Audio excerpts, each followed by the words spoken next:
esteemed Ham Peter, Professor Russell D'Souza, Madalena Patricia,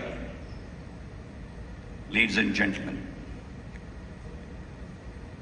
I'm wanting to be putting across international perspectives on teaching and learning ethics in health professions education. As a part of the edifice, I'm wanting to place, ladies and gentlemen, medical profession was noble, is noble, and it is expected to be noble till eternity. What exactly this nobility will be mandating?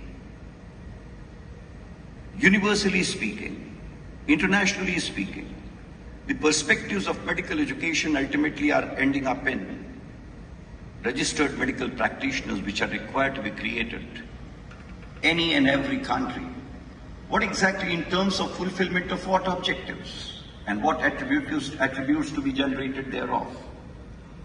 The objectives which contemplate universally are: we need competent, confident, concerned, and compassionate registered medical practitioners, with the outcome attributes in terms of independent of the place, independent of anything and everything, the attributes resulting in good clinician, good professional, effective communicator, absolutely lifelong learner, capable of being leader of the health team, critical thinker, and a keen researcher.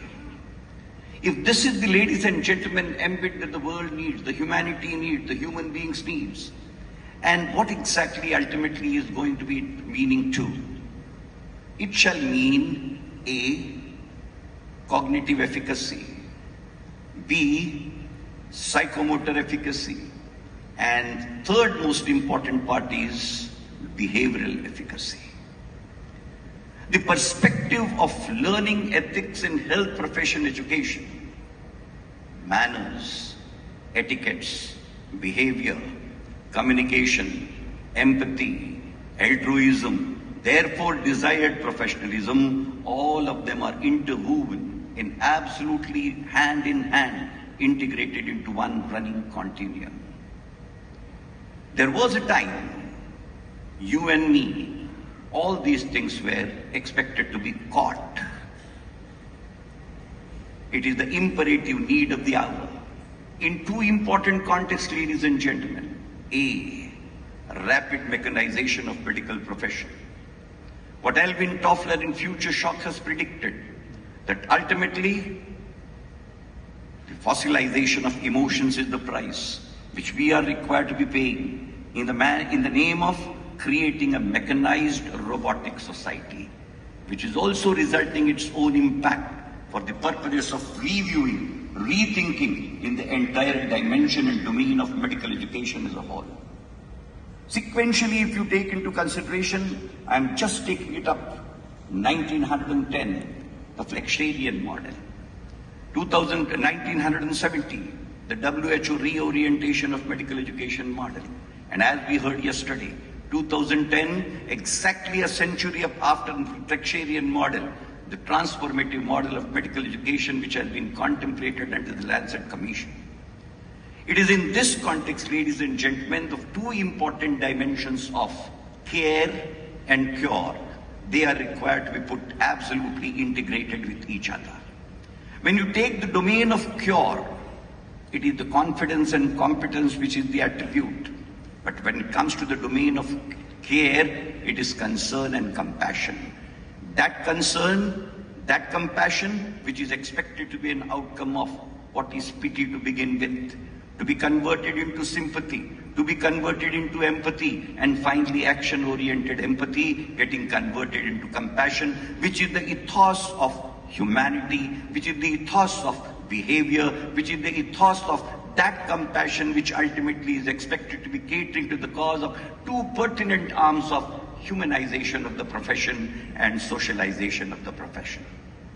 It's in this context, ladies and gentlemen, the legitimate expectation of the humanity, the legitimate expectation of the world of having healthcare not only as a human right, but healthcare as a fundamental right, and mind well, it's not just an entitlement of the humanity to healthcare, it is entitlement to quality healthcare, and therefore it is imperative that quality medical education ultimately is going to be the mother repository for catering to the cause of efficacious and efficient healthcare delivery system, which will be catering to the fulfillment of the legitimacy of expectation of right or entitlement to quality health by any and every citizen in any and every part of the globe, remotest of the remote, weakest of the weak, and poorest of the poor.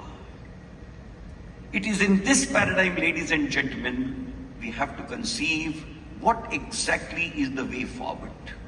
The behavior component which is pertinent, vital, significant, and is expected to be the core and sole edifice for invocation of humanity, humanism, and also socialization as a part thereof. Ethics incorporation in the curriculum turns out to be a right way, judicious way, structured way.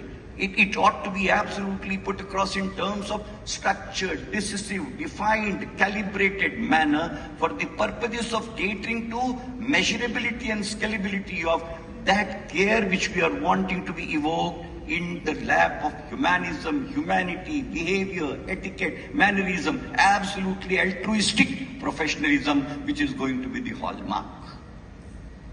There could be variations, very rightly has been put in by Peter Ham, that yes, the mandatory requirement of that is being conceived and is being perceived by the entire world. But the inclusions vary, perspectives vary, incorporations vary, the hours allocated vary, and those vary in a huge quantum. They need to be absolutely ameliorated in a defined, decisive manner.